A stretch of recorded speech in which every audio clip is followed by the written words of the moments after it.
It's number 5 of the 12 Days of Christmas weekend at Berman's. Day Chris Berman passes away, we better weekend at Bernie's him up at Monday Night Football at halftime.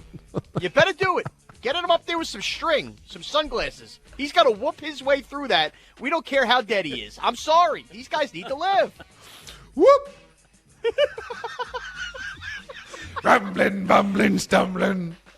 Rumbling, Raiders. It's so bad.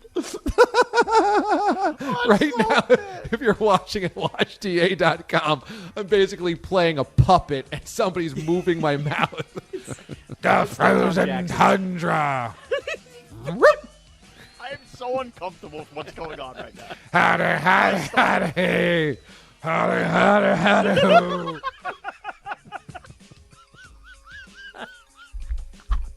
This is some day for your impersonations, DA.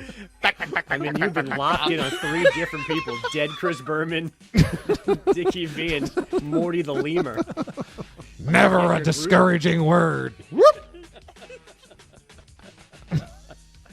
Frank Caliendo's toast after today's show. Berman starts breaking out all the references from the 90s. Sorry, Barry Word's not playing in this game, Berman. Shh, do it. Barry Bananas Foster. That's James Conner. Boomer, that's James Conner. It's a well-dressed Amani Tuma. Yeah. Sorry, Darius Slayton, Boomer.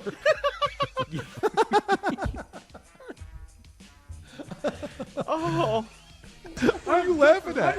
The weekend at Bernie's Berman was the best and worst bit we've ever done, ever. Like his family would crush us for this, and you're holding your mouth up, your arms drooping. Oh. I'm gonna be picturing that the rest of the day. What, weekend at Berman's? Weekend at Berman's, propped up with the sunglasses on the set. Fastest 3 minutes. Carry Chris in. Here we go. Here goes the Bucks at the new sombrero. It's terrible, but it's so funny. No longer the Bay of Pigs.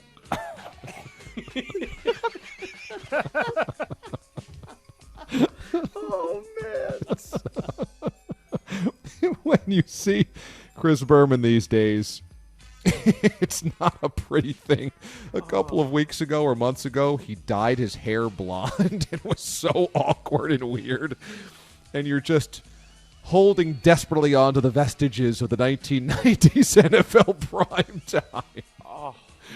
Weekend at Berman's, number 5 of the 12 Days of Christmas. It really hits close to home for you, Mraz, because you still watch it every single week. And this bit we did on the show, first of all, what playing back that audio doesn't do it justice. You moving your mouth as if he was a string doll and Weekend at Bernie's was so unbelievably hysterical that day. And just last week when the Giants had beaten the Seahawks and I was watching primetime and they take the 5-0 lead, he pulled back the 90s thing where he goes, is Griffey Jr. in Seattle hitting a 3-1 homer here? And the way he said it, my immediate mind pictured you moving the mouth and moving the arms like Weekend at Bernie's, like we had propped it up. And just listen it back. It's the best. It's like he's one of these marionette figures, and his arms are just hanging and suspended in air. They're moving his mouth, and then they pull the ripcord. They pull the string behind him, and he just has 10 different 1990s references.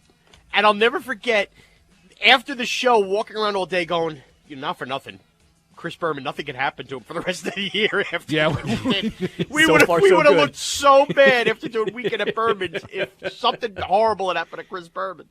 You guys did this. You pretended like he was a dead puppet. Imagine that email. DA, Sean, Bogush, a word. We're all over Deadspin. Show makes fun of dead Chris Berman right before he actually croaks. And there's video. Cruel, classless sports radio show. Oh,